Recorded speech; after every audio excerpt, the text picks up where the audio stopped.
Petronas says it will double its dividend payout this year after booking a 140% surge in profit after tax for the second quarter of FY22 on the back of elevated oil and gas prices. The oil and gas giant declared a total dividend of 50 billion ringgit for 2022, double the 25 billion ringgit payout last year. Its president and group CEO Tengku Muhammad Taufik said the board approved an additional 25 billion ringgit dividend after giving the green light to a 25 billion ringgit payout in February. He said the decision was made following a request from Putrajaya. At 50 billion ringgit, this would be the highest payout since 2019, when the group announced a total dividend of 54 billion ringgit. The state energy firm reported today earnings of 23 billion ringgit in the second quarter of FY22, compared with 9.6 billion ringgit last year, while revenue climbed 63.4% to 93.3 billion ringgit.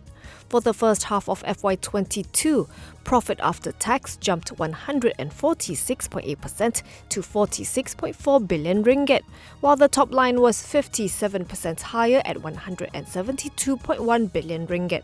On prospects, Petronas said the prolonged geopolitical tensions, energy supply-demand imbalances, and the risk of a global slowdown continue to threaten economic recovery. It remains steadfast in strengthening its core portfolio while pursuing its growth strategy and sustainability agenda at pace and resilience.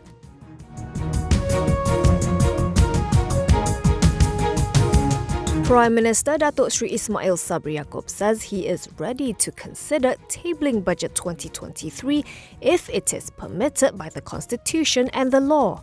According to a Bernama report, he will wait for the advice of Attorney General Tan Sri Idrus Harun regarding the matter, adding that he cannot do it if it is against the law. For now, Ismail Sabri said it is still Finance Minister Tengku Datuk Sri Zafrul Abdul Aziz who will table the budget on October 7th, 3 weeks earlier than originally scheduled. Ismail Sabri also touched on the UMNO Supreme Council meeting on Saturday, which he said was held in a cordial atmosphere. Asked whether he was pressured to give up his vice president post, he merely said differences of opinion are normal and that sometimes what outsiders see is different from what is happening inside. The Prime Minister was speaking to reporters after the 18th Civil Service Premier Message Gathering in Putrajaya. In his message, he announced some good news for civil servants, including a 100 ringgit annual salary increment for 2023, which will involve a total payout of 1.5 billion ringgit. He also declared a special financial assistance of 700 ringgit each for civil servants and 350 ringgit each for government pensioners and non-pensionable veterans.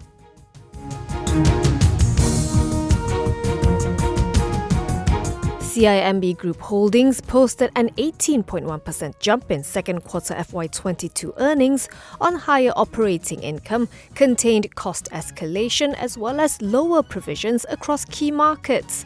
Quarterly net profit stood at 1.28 billion ringgit, while revenue increased by 5.7% to 4.88 billion ringgit. In the first half, the lender's bottom line declined by 23.5% to 2.71 billion ringgit, mainly due to the one-off revaluation gain of 1.16 billion ringgit recorded on the deconsolidation of TNG Digital, as well as the higher impact from Cukai Makmur. Core net profit was up by 18.4% to 3.1 billion ringgit. Meanwhile, revenue fell 8.6% to 9.62 billion ringgit. It proposed a first interim dividend of 13 cents per share. CIMB Group CEO Datuk Abdul Rahman Ahmad said the group witnessed during the first half of FY22 an upward trend on its loans, which recorded healthy growth of 6.8%, and deposits, which likewise saw growth of 5.7%. He said the lender is positive on the resilience of its businesses across key markets, though it maintains a cautious stance for the remainder of 2022 due to macroeconomic headwinds. Still, it is hopeful of continued economic growth in markets it operates in line with the resumption of economic activity across the region with inflows of investment. CIMB shares closed 0.56% lower at 5 ringgit 37 today, for a market capitalisation of 56.3 billion ringgit.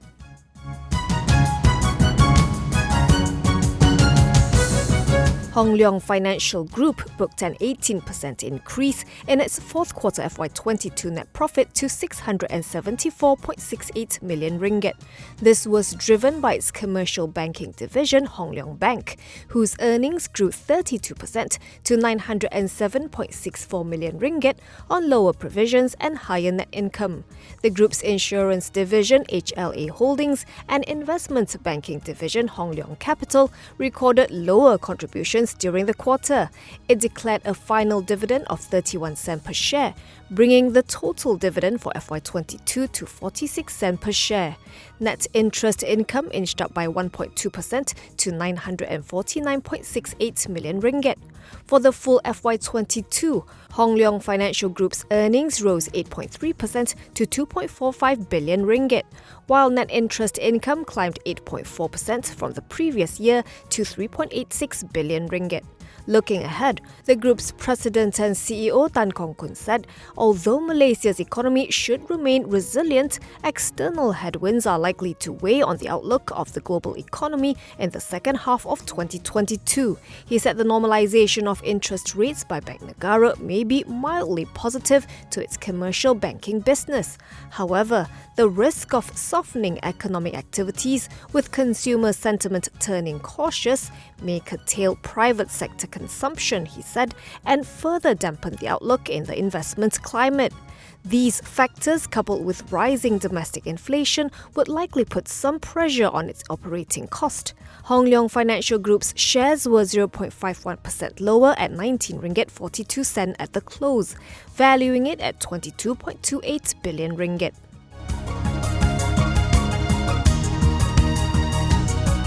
FGV Holdings has declared a dividend of 4 cents per share after posting a 10.4% increase in its second quarter FY22 net profit on the back of firmer crude palm oil prices.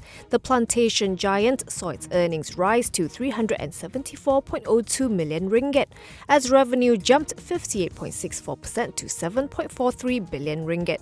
The strong set of earnings for the quarter was offset by its sugar business loss before tax of 28.88 million ringgit against a profit before tax of 23.05 million ringgit previously. Despite an increase in the overall selling price of sugar, the segment was dragged down by higher import costs, mainly from raw sugar, freight, natural gas, and a weakening ringgit. For the first half, earnings more than doubled to 743.26 million ringgit as revenue rose 64.46% to 13.28 billion ringgit. Commenting on its half-year results, FGV Group CEO Datuk Muhammad Nazrul Izzah Mansor said the set of earnings positions is well on track with the group's aspiration to become the world's leading integrated and sustainable agribusiness. He said the group will continue working toward this aspiration, emphasizing the need to move beyond oil palm plantations. FGV is already involved in the food industry with the integrated dairy farming business in FGV Chuping Agro Valley and the collaboration to produce a new formulation of chicken feed using byproducts from paddy and rice factories. At the close, shares in FGV were unchanged at 1 ringgit 52 cents, giving the group a market capitalization of 5.55 billion ringgit.